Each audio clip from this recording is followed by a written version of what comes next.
Muy buenas tardes con todos. La clase del día de hoy es la clase que tiene que ver con enfermedades de la unión neuromuscular. Dentro de las enfermedades de la unión neuromuscular, la enfermedad más frecuente es la miastenia gravis. Existe también síndromes miasteniformes, como por ejemplo el Lambert-Eaton que es presináptico, y el botulismo, ¿no? Que es una infección. De la miastenia gravis, vamos a ver un caso clínico. Paciente, varón de 50 años de edad, natural y procedente de Chiclayo, con tiempo de enfermedad de aproximadamente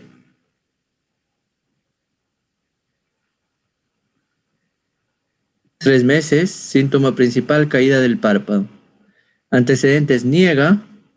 Al examen el paciente está despierto, está activo, está orientado, colaborador. Lo único positivo es la tosis del párpado derecho. Pupilas normales, el resto del examen neurológico y examen general normal. Entonces, este pacientito es un caso que actualmente está hospitalizado. Miren, a este paciente yo lo veo hace aproximadamente 2 años, en el cual se había ido por varios neurólogos y médicos generales. El paciente solamente tenía caída del párpado derecho. Ustedes saben que cuando hay tosis palpebral hay que descartar una enfermedad de neurona motora, ¿no? Siempre. Excepto que pues la tosis sea bilateral, y en pacientes mayores de 60 años puede ser que sea una tosis fisiológica, ¿no? Conforme van pasando los años, el músculo tarsal, que tiene que ver con el levantamiento del párpado, puede dejar de funcionar. Y entonces ahí estamos frente a una tosis fisiológica de un paciente adulto mayor. Pero en el caso del paciente, tiene 50 años, no tiene antecedentes de importancia, entonces le pedí lo que es anticuerpos contra receptores de acetilcolina y le hice la prueba del hielo. Los anticuerpos contra receptores de acetilcolina salió mayor de 3, lo cual es recontra positivo para miastenia gravis, y la prueba del hielo también fue positiva. Entonces el paciente se le dio un sintomático como la piridostigmina, y el paciente pues mejoró sustancialmente, ¿no? Recién en octubre del año pasado fue a un médico general y le indica amitriptilina. La amitriptilina está pues en veremos cuando un paciente tiene miastenia gravis, porque puede desencadenar o puede ser un factor gatillante o desencadenante de una crisis miasténica. Entonces al paciente lo veo en noviembre del año pasado, y pues me estaba haciendo una crisis miasténica, ¿no? Hizo, como lo dice la literatura, la bibliografía refiere que en el lapso de 2 años, el 50% de los pacientes que tienen una miastenia ocular progresan a una miastenia generalizada. Justo al paciente se cumplían 2 años que lo había visto, y bueno, y nos hace pues con fatiga, la tosis bien marcada en ambos ojos, a pesar de tomar su piridostigmina, disfagia, disfonía. disartria también. Y entonces el paciente, le aumentamos dosis de pirostigmina, no habiendo buena respuesta. En enero el paciente es hospitalizado ya por emergencia y en febrero se le hace la timectomía por la falta de respuesta a la pirostigmina. Actualmente el paciente está saliendo del cuadro de la crisis, todavía está con apoyo ventilatorio, nos hizo una insuficiencia respiratoria, nos hizo COVID, entonces todas esas complicaciones del paciente, ¿no? Entonces, pero actualmente sigue en unidad de cuidados intermedios. Les cuento el caso, si ustedes ven, he descrito todo lo que deberíamos hacer con un paciente con miastenia gravis, ¿ya? O sea, les he resumido todo lo que es la miastenia gravis, ¿no? Entonces, ya les dije que la miastenia gravis es una enfermedad de la unión neuromuscular. Esto es para que ustedes recuerden, ¿no? Acá estamos en la unión neuromuscular y eh, a este nivel es donde se produce la alteración, ¿no? Para que el paciente nos haga miastenia gravis. Los anticuerpos se unen a los receptores de acetilcolina y no dejan que la unión nervio-músculo se dé, ¿no? Más de lo mismo, acá vemos a los anticuerpos que se unen al receptor de acetilcolina y la acetilcolina no se pega al receptor, ¿no? Más, esto ustedes lo voy pasando rápidamente. ¿Qué es la acetilcolina? Es el neurotransmisor por excelencia. La unión neuromuscular está formada, esto es ciencias básicas, ¿no? Terminal presináptica, el botón axiónico amilínico de las motoneuronas inferiores localizada en las astas anteriores medulares o en el núcleo motor de los nervios craneales. La hendidura sináptica y la terminal postsináptica, ¿no? Acá viene el potencial de acción, hace que los canales de calcio voltaje dependiente se activen y bueno, se empieza a liberar acetilcolina, ¿no? Esta acetilcolina se une a sus receptores y va a desencadenar y va a activar lo que llamamos un potencial de acción, ¿no? En resumen es eso, ¿no? Más de lo mismo. Entonces, los trastornos de la unión neuromuscular pueden derivarse de alteraciones a nivel presináptico, como el síndrome de Lambert-Eaton y botulismo, o prosináptico como la miastenia gravis. La miastenia gravis es la más frecuente, constituyendo los anticuerpos antirreceptores de acetilcolina el agente patogénico esencial, ¿ya? Entonces, la clasificación de los trastornos de la unión neuromuscular, los adquiridos, postsinápticos, miastenia gravis, presináptico, Lambert-Eaton y botulismo. También puede haber trastornos de la unión neuromuscular de causa tóxica o medicamentosa.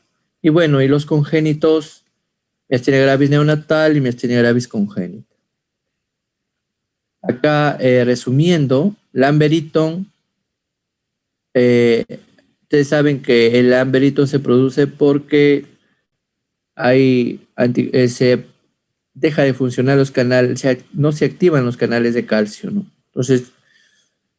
Entonces acá están colocando los antibióticos de aminoglucósidos que puede desencadenar.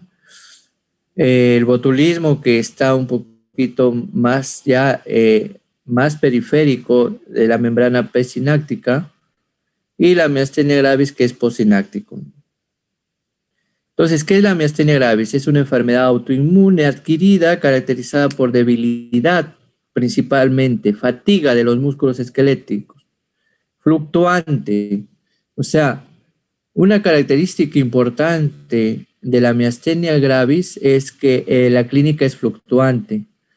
El paciente en la mañana amanece un poco mejor. Conforme va pasando el día, la fatiga, principalmente la fatiga, es la que se va manifestando conforme va pasando el día, ¿no? Aumenta la fatiga, aumenta la tosis, aumenta todos sus síntomas conforme el paciente va pasando el día. Entonces, si nosotros hacemos que el paciente haga algún tipo de ejercicio, el paciente pues se va a cansar, ¿no? Se va a fatigar.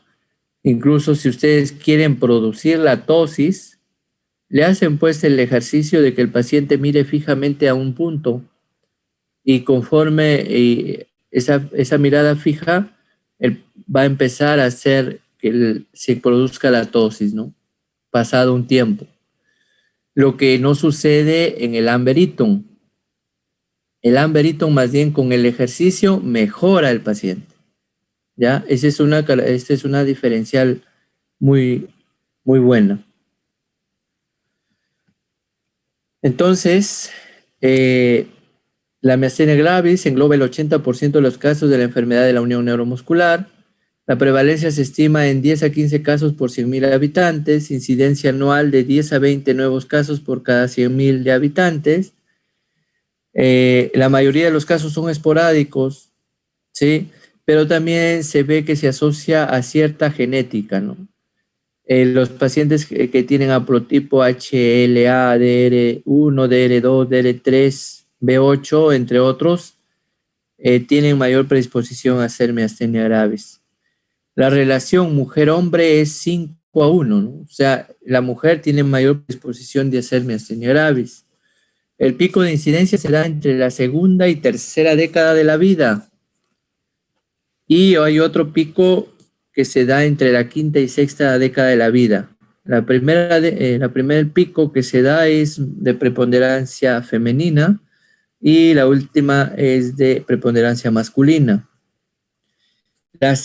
La miastenia gravis tiene asociación con el hipotiroidismo, con enfermedades del colágeno, vasculitis, lupus eritematoso sistémico, artritis reumatoide o neuromielitis óptica. Ya eso grábense.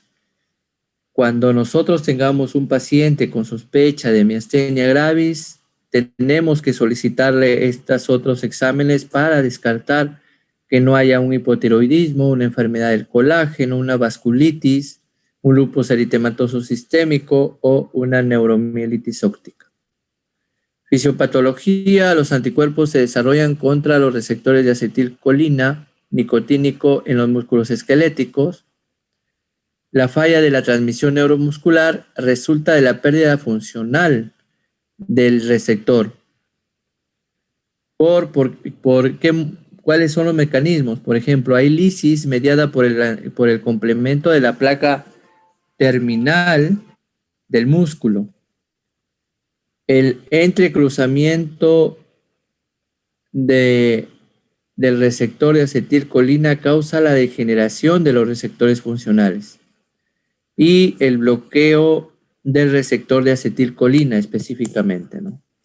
Primero hay una lisis del complemento, o sea, ese es un mecanismo. Otro mecanismo es el entrecruzamiento del receptor de acetilcolina y el otro es el bloqueo, ¿no?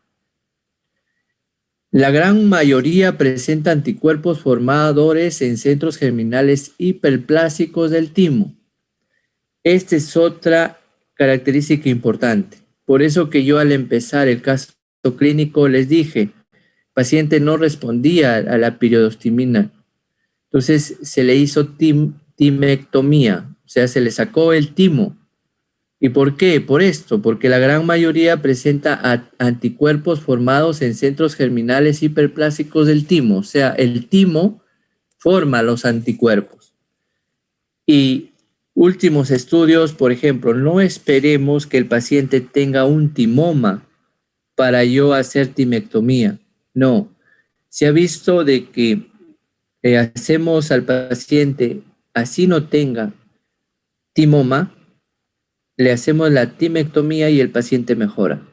¿Ya? Así que actualmente se propone como una alternativa terapéutica la timectomía.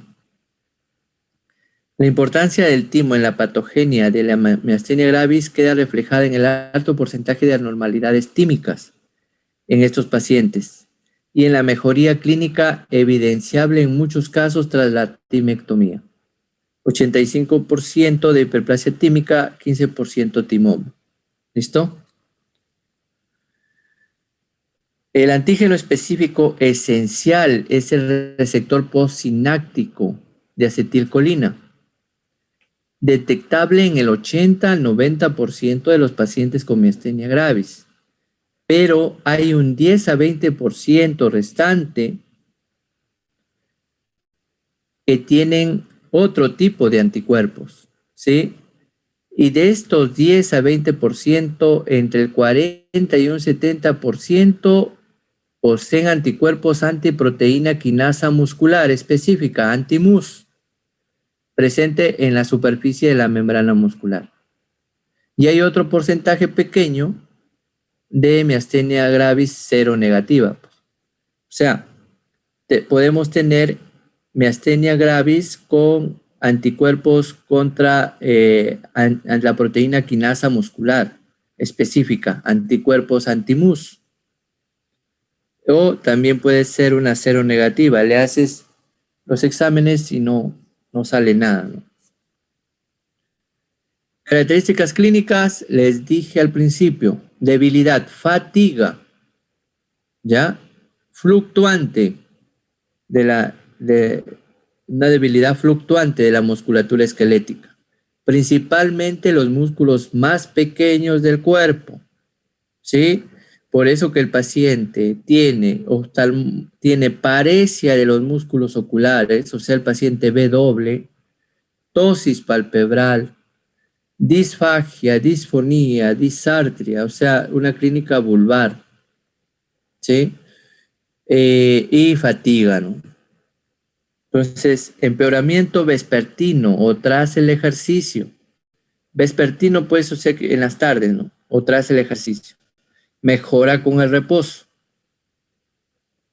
Al inicio de la enfermedad puede alternarse periodos de exacerbación con otros de remisión clínica de días, semanas o incluso meses.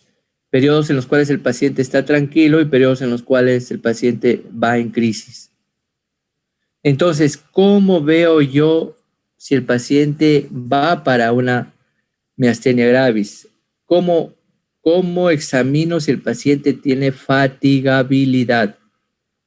Que es la característica principal de un paciente con enfermedad de enfermedad de la unión neuromuscular, específicamente miastenia.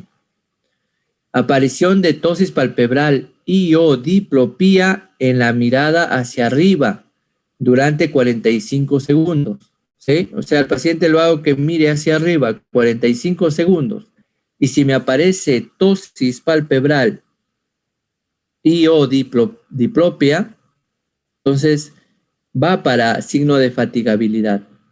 Aparición de diplopia en las miradas laterales extremas, derecha o izquierda, durante 45 segundos. También igualito, lo mismo, ¿no? Contar despacio hasta 30.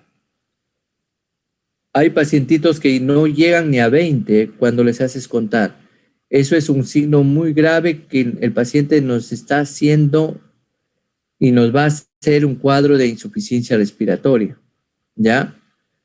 Entonces, tras inspiración máxima, contar despacio hasta 20 sin nueva inspiración, lo que yo les decía, ¿no?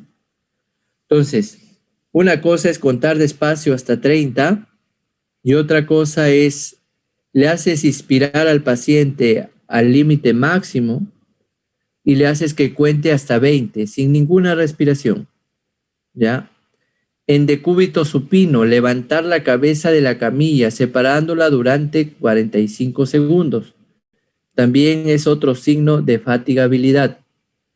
En decúbito supino, lo levantas la cabeza de la camilla y lo separas durante 45 segundos. Elevar 10 veces los miembros superiores por encima de la cabeza. ¿Ya? Elevar 10 veces los miembros superiores por encima de la cabeza. Levantarse de un sillón sin ayuda de los brazos 10 veces. ¿Ya?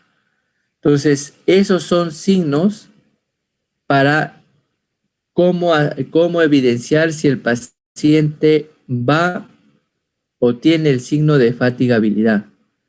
Entonces, ¿qué hacemos al paciente? Lo hacemos mirar fijamente hacia arriba por 45 segundos, o lo podemos hacer mirar a los costados por 45 segundos, le podemos hacer contar despacio hasta 30, o le hacemos al paciente que inspire y luego cuente hasta 20 sin una nueva respiración. En decúbito supino, ¿sí? En decúbito supino, levantar la cabeza de la camilla separándola durante 45 segundos, elevar por lo menos 10 veces los miembros superiores por encima de la cabeza y levantarse de la silla sin ayuda de los brazos 10 veces. Entonces eso es importante porque la fatigabilidad es el signo más importante, ¿ya? Ya les dije que las características clínicas de la miastenia grave. La debilidad es mínima en las mañanas y empeora a lo largo del día. La debilidad empeora con el ejercicio y el estrés emocional y mejora con el reposo. Un ratitito.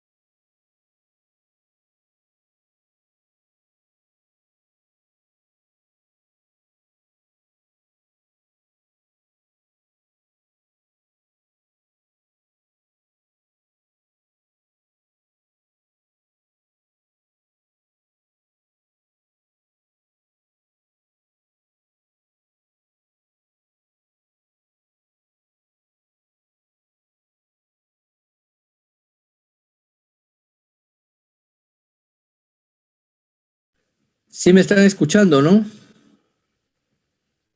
Sí, o sea, Mayra. se le acaba de entrecortar un poco, doctor, casi al final. Ya. Ahí. Sí, ahí sí se le escucha mejor. Ya. La debilidad, ya les dije, la debilidad empeora con el ejercicio, el estrés emocional y mejora con el reposo. La debilidad empeora de leve a grave en un periodo de semanas, meses, con presencia de exacerbaciones y remisiones. El patrón de progresión de los síntomas es ocular, facial, vulvar, axial, de las extremidades y respiratorio, aunque no siempre se cumple con todos los pacientes. El síntoma de inicio más frecuente es la debilidad en un grupo muscular específico, más que la debilidad generalizada. Los síntomas de inicio más frecuentes son oculares, tosis palpebral, diplopia, que ocurren en el 75% de los casos. El 90% de los pacientes desarrollan una clínica ocular en algún momento de la evolución de la miastenia gravis. El 90% de los casos desarrollan una clínica ocular. Puede haber debilidad generalizada sin presentar clínica ocular. El 15% de los pacientes presenta únicamente clínica ocular sin que aparezca debilidad en otros músculos. La sintomatología vulvar, disfagia y o disartria se asocia a debilidad cervical. La afectación de la musculatura en miembros es de claro predominio proximal. Recuerden, las neuropatías son distales, las miopatías son proximales, ¿ya? Por eso que, las de la unión neuromuscular, la mayoría son más proximales, predominio proximal. En menos del 10%, la debilidad inicial está registrada a un único miembro. Entonces, esto es importante que ustedes lo delimiten bien. ¿Listo? Esto es más de lo mismo, ya lo hemos dicho. Entonces, hay una clasificación, la clasificación de Osserman de 1958, miren. Grado 1A, miastenia ocular. Grado 1B, miastenia generalizada, forma leve. Grado 2, miastenia generalizada, forma moderada. Grado 3, miastenia generalizada de forma severa. Grado 4, crisis miasténica, ¿no? Presentaciones atípicas, como por ejemplo debilidad de los extensores del cuello, cabeza caída, ¿no? Ese es otro signo de la miastenia gravis. Debilidad focal de los miembros, cintura y extremidades, ¿ya? O sea, puede ver una cintura,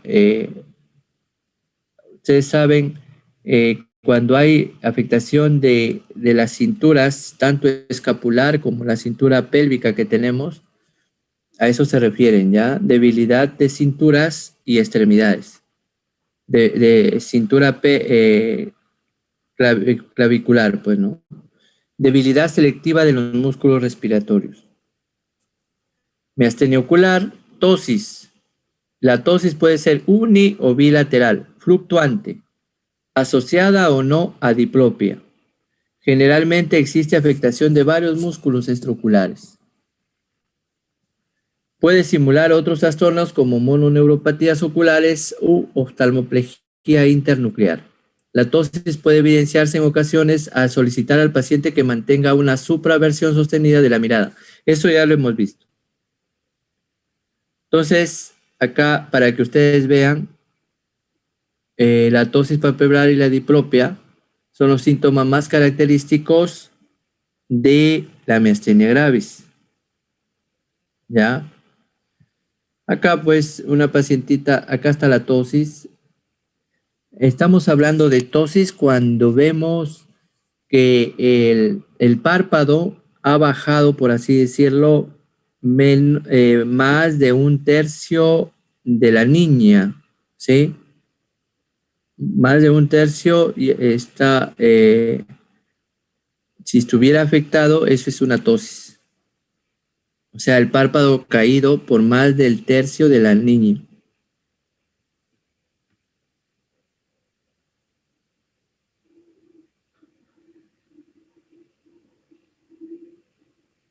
La miastenia ocular presenta un curso variable. Un 20% de los pacientes se estabiliza clínicamente en una forma ocular. La mayoría de los pacientes presentan una generalización progresiva de los síntomas, ya con la miastenia ocular. Por eso que yo les decía, aproximadamente el 50% de los pacientes con miastenia ocular van a ser la generalizada. Acá refiere que un 20% de los pacientes se estabilizan, ¿no? O sea, poco. Un tercio de los pacientes comienza con clínica generalizada tras un mes de clínica ocular. La mitad de los pacientes con diagnóstico de forma generalizada en 6 meses y hasta un 80% en 2 años. Miren, acá esta bibliografía nos dice que hasta 80% en los 2 años. O sea, de la miastenia ocular se vuelve generalizada. Paciente con miastenia ocular gravis, ocular previa y tras inicio de tratamiento con corticoide e inmunoglobulina, ¿no? Acá está la tosis bilateral y acá vemos que ha habido una mejoría del paciente. Esto, el tratamiento ya lo vamos a ver. Musculatura vulvar, cuando se afectan los músculos vulvares, o sea, los músculos que tienen que ver con los nervios, que los músculos que son inervados por los nervios que nacen en el bulbo, por eso se le llama vulvares.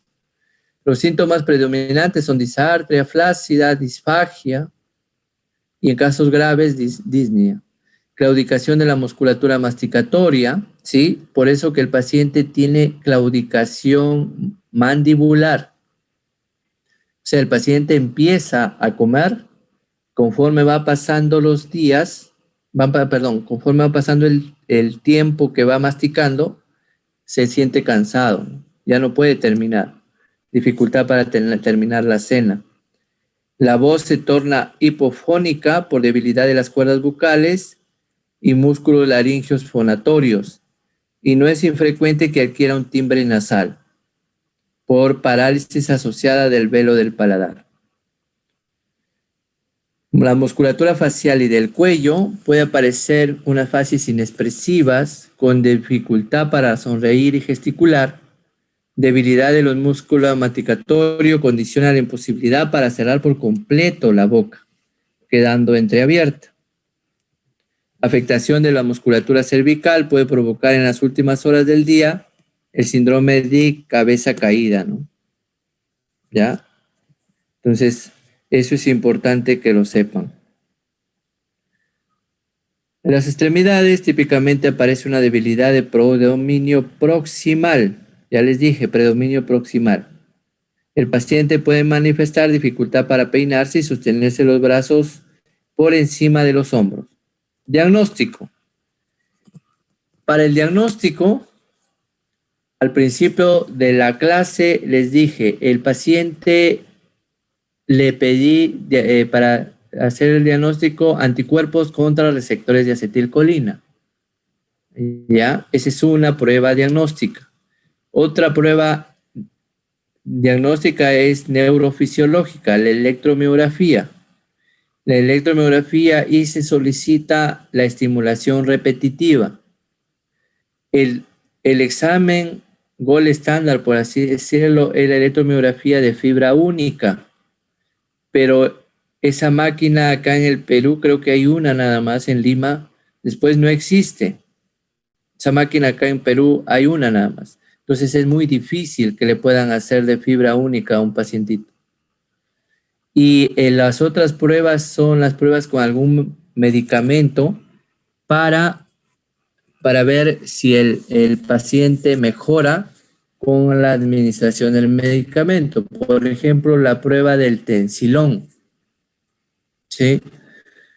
La prueba del tensilón actualmente poco utilizada por los efectos adversos que nos producen el tensilón, el edofronio. La prueba del tensilón puede producir bradicardia y puede producir paro cardiorrespiratorio.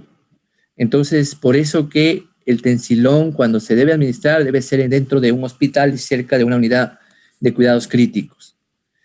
La otra prueba es la prueba del hielo, que también lo utilizamos en los pacientitos y que tiene muy buena sensibilidad y especificidad. En la prueba del hielo se coloca el hielo por 3 a 5 minutos en el párpado. Si la tosis mejora, es porque el paciente tiene miastenia gravis. Muy bien, ustedes ya lo ven. La prueba del hielo, los anticuerpos contra receptores de acetilcolina. Miren, aún así, la prueba es 80-90% positivo.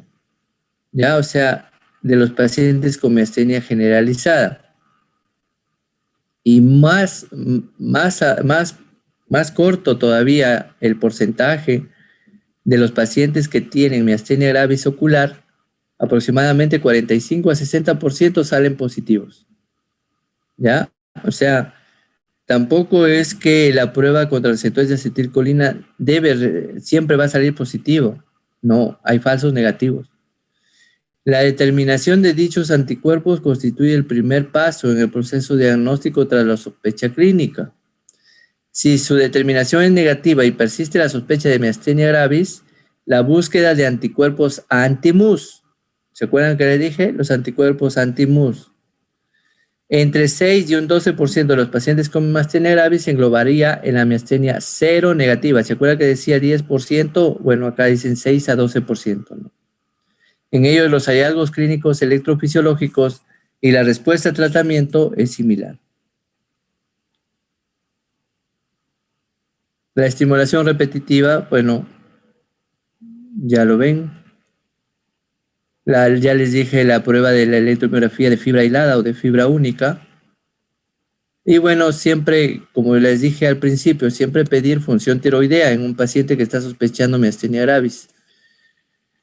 Y el estudio del mediastino para ver si no hay timoma, pues. Tratamiento. Existe un tratamiento sintomático Ahí están los fármacos anticolinesterásicos, perdón. Ahí está la piridostigmina, principalmente, ¿no? La piridostigmina. Los otros tratamientos que damos son tratamientos crónicos. Ahí puedes añadir corticoide o otros inmunomoduladores, ¿no? Como la azatropina, también. El tratamiento en la crisis miasténica. En la crisis miasténica le damos al paciente, le podemos hacer plasmaféresis. En la crisis miasténica le podemos dar inmunoglobulina, ¿ya? Inmunoglobulina a un paciente con miastenia gravis. O le damos su plasmaféresis. Entonces, miren, este es un cuadrito que resume el inicio de acción de las diferentes opciones terapéuticas en la miastenia gravis. Supongamos que el paciente está en una crisis miasténica. ¿Qué le vamos a dar? Inmunoglobulinas y un poquito de corticoides, ¿sí? Pero iniciamos ya con la piridostigmina. Miren. La piridostigmina es permanente. La inmunoglobulina en las primeras horas o días o semanas de iniciado el cuadro. Piridostigmina, esteroides, inmunosupresores y la tigmectomía también. ¿Ya?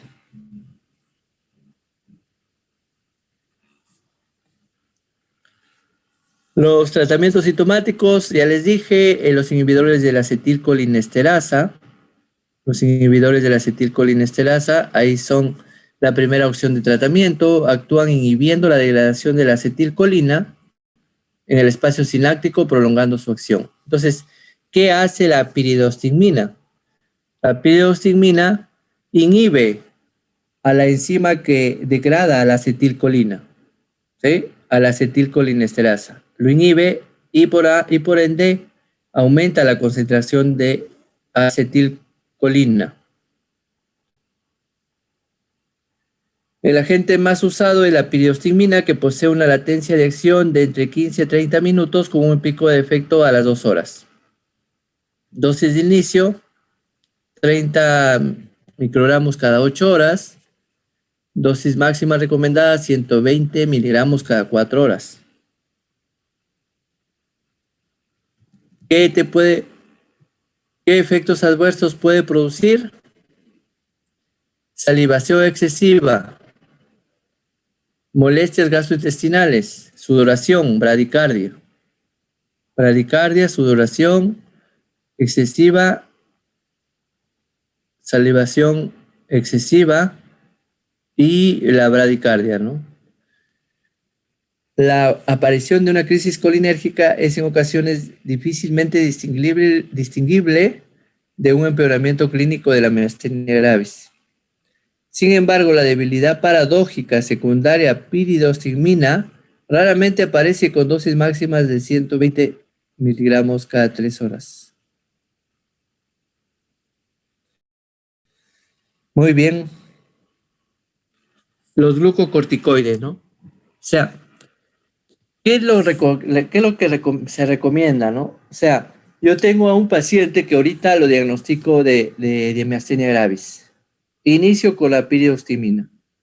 No está en crisis miasténica el paciente, ¿eh? O sea, tiene signos y síntomas de miastenia gravis, pero no lo está en crisis. Entonces yo inicio con la piridostigmina. Si el paciente no me responde en 2 o 3 meses, le aplico glucocorticoides, ¿ya? O le hago tomar algún glucocorticoide, ¿no?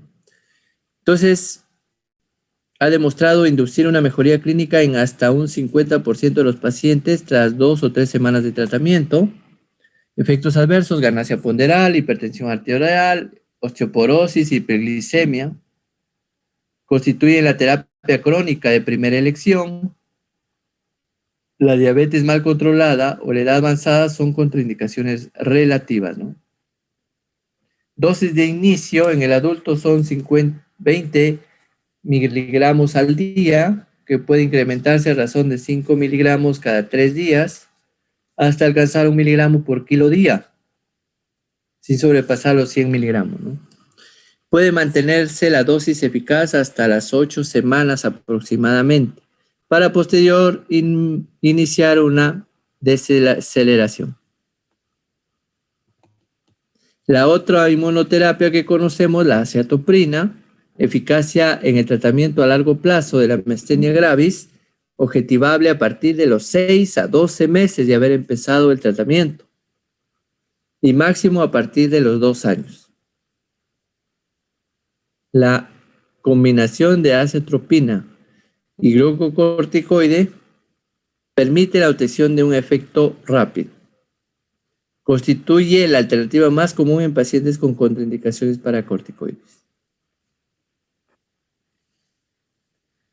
La dosis inicial, 50 miligramos al día, puede incrementarse cada 2 o 4 semanas, 50 miligramos al día, siendo la dosis efectiva normalmente entre 150 a 200 miligramos por día. ¿Listo? Tratamiento con acetopenia requiere monitorización analítica del hemograma y función hepática. Hubo una pacientita que tenía miastenia gravis, le dan la acetoprina y nos hizo una pancitopenia severa. La paciente falleció, pues, y nos hizo, o sea, pancitopenia, baja, anemia severa, plaquetopenia y leucopenia. Y por la plaquetopenia nos hizo un derrame, un ACV hemorrágico, un sangrado intracerebral. Y con eso falleció la paciente. El micofenolato es otro inmunomodulador. El micofenolato, como ustedes lo ven acá, no es que yo le doy ahorita el micofenolato y ya va a actuar, ¿no? El paciente demora en actuar el micofenolato 6 a 12 meses. Efectos adversos, alteraciones gastrointestinales y raramente leucopenia. Su principal desventaja radica en el desconocimiento de los potenciales efectos adversos a largo plazo, entre ellos las neoplasias malignas como el linfoma. ¿Ya? La dosis habitual es de 1000 miligramos cada 12 horas. Comenzándose el tratamiento con 500 miligramos cada 12 horas, alcanzando en 1 o 2 semanas. Entonces acá hay varios medicamentos que podemos utilizar en pacientitos con miastenia gravis. Miren, mención especial necesita el rituximab. Ya ustedes en el caso clínico que vieron, creo que fue la segunda semana o tercera semana, lo han descrito muy bien, pues, ¿no? Entonces, el rituximab es el medicamento que mejor va para este tipo de pacientes. El rituximab es un anticuerpo monoclonal dirigido contra los CD20, que es una proteína que se encuentra de forma selectiva en la superficie de los linfocitos B, de tal modo que la administración de rituximab reduce el número de linfocitos B circulantes. La indicación de rituximab todavía no está bien estudiada, siendo su perfil de tolerancia bueno. Los estudios retrospectivos apuntan a que sea empleado en casos de pacientes con miastenia gravis, tanto con anticuerpos contra los receptores de acetilcolina como los antimus, cuando hayan sido ineficaces otras terapias, ¿sí? Entonces, ahí tengan en cuenta, el rituximab es muy bueno. Muy bien.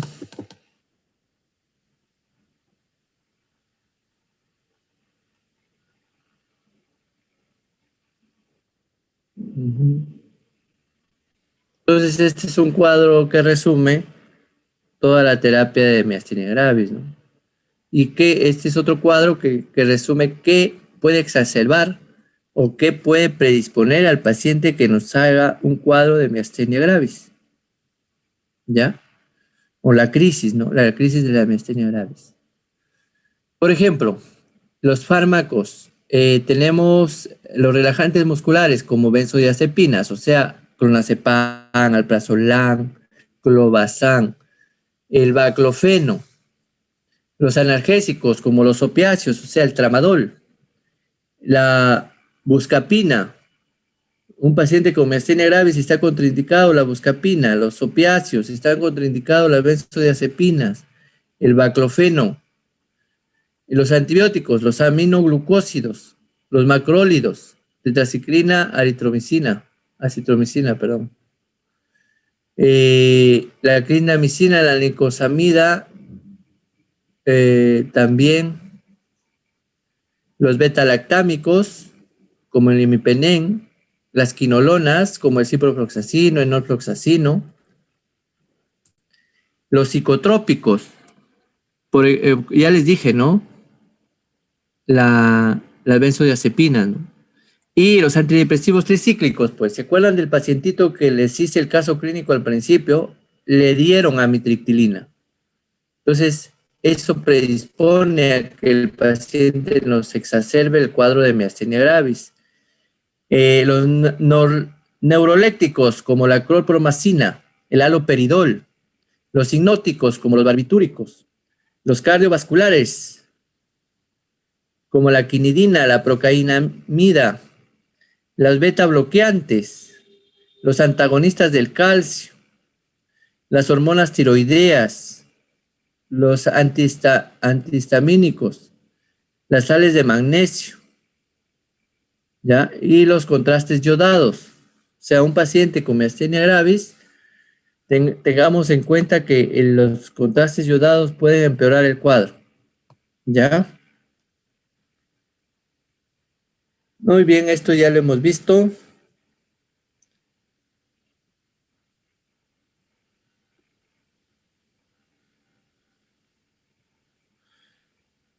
Un ratitito, unos 2 minutos. Un ratito.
Sí, doctor. Muy bien. Entonces, el síndrome de Lambert-Eaton es un trastorno autoinmune, es otro tipo de alteración de la unión neuromuscular, caracterizado por debilidad muscular y fatigabilidad. Está causado por autoanticuerpos patógenos contra los canales de calcio voltaje dependientes. presentes en la terminal presináptica. La mitad de los pacientes con síndrome de Lambert-Eaton tienen un tumor asociado. Y el más frecuente es el carcinoma de células pequeñas pulmonar. Eso grábense. Eso.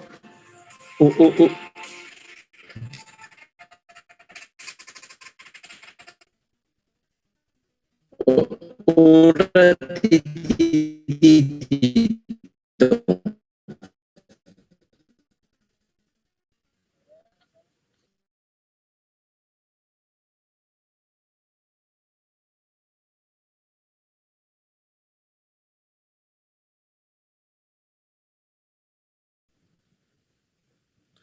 Entonces, el síndrome de Lambert-Eaton, ya les dije, ¿no? Esto es importantísimo. Eso acá está todo lo que tienen que saber de Lambert-Eaton, creo. Eso les van a preguntar en los diferentes exámenes que hay, a veces del internado, a veces de epidemiología. Bajísimo, 0.448 casos por millón al año. En las formas paraneoplásicas se ha establecido una edad promedio de 60 años, con un 65% en varones. Existe otro pico de edad a los 35 años, donde la tasa mujer-hombre tiende a igualarse. Pacientes con síndrome de Lambert-Eaton no paraneoplásico, una asociación significativa con los antígenos de histocompatibilidad, ¿no? Este tipo de los antígenos, ¿no?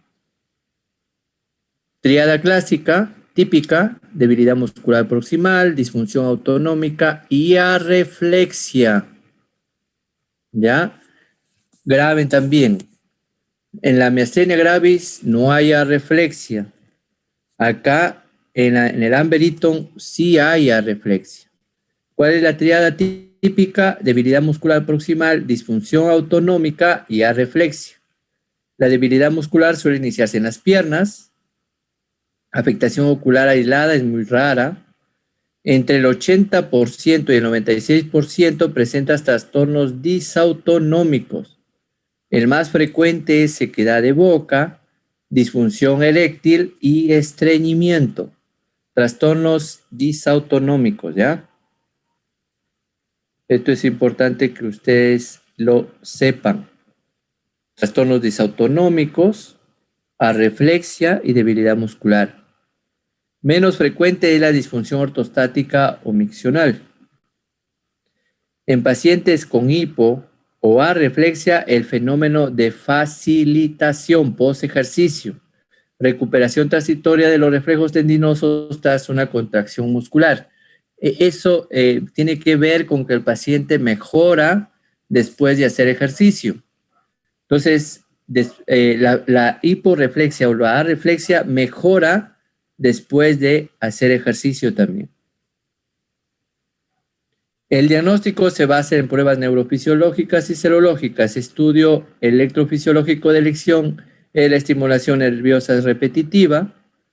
En cuanto a los estudios serológicos, el 85 al 90% se detectan anticuerpos contra los canales de calcio voltaje dependientes. Se acerca al 100% en el caso del carcinoma de células pequeñas pulmonares. Tratamiento de primera elección es la 3,4-diaminopiridina. Actúa sobre los canales de calcio voltaje dependientes, prolongando el potencial de acción en las terminales nerviosas motoras. 3,4-dihidropiridina. Botulismo creo que ustedes lo van a hacer en infectología. Simplemente, a modo muy superficial, se produce por ingesta de alimentos contaminados con la toxina de Clostridium botulinum. O a través de una herida producen una inhibición en la liberación de acetilcolina con compromiso del potencial de acción motora que afecta a la musculatura estriada esquelética y el sistema autonómico. Los síntomas de botulismo comprenden la debilidad rápidamente progresiva en sentido cráneo-caudal. Habitualmente existe midriasis pupilar al inicio, midriasis pupilar, sumándose debilidad de musculatura vulvar y finalmente debilidad axial y de las extremidades. Boca seca, diaforesis, hipotensión ortostática o la presencia de arritmias son otros síntomas frecuentes. Una fotito de un paciente con botulismo. Bueno, esta vez no han considerado miopatías, ¿no? Dentro del sílabus no han considerado miopatías, por lo tanto, en modo muy superficial, las miopatías son enfermedades producidas por una alteración primaria, funcional o estructural del músculo esquelético. El síntoma predominante es la pérdida de fuerza o debilidad. Se caracterizan por adquiridas y hereditarias. Hay un montón de miopatías. Lo que ustedes tienen que llevarse de esta clase es que la miopatía es proximal, la debilidad es proximal. De ahí que al paciente le hacemos el signo de Wowers. El signo de Wowers es que el paciente se ponga en cuclillas y al momento de quererse parar no se puede parar porque los músculos proximales tienen debilidad, ¿ya? Esa es una miopatía. Ya ustedes lo revisan, pero yo he revisado anoche la programación de la clase de ahora y no refiere miopatía, simplemente nos ponen sí, miastenia gravis y lo que es síndrome miasteniforme, ¿no?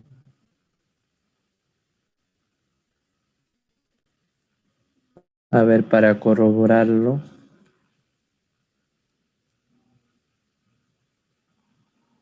Las miopatías son producidas por hay un montón de causas, ¿no?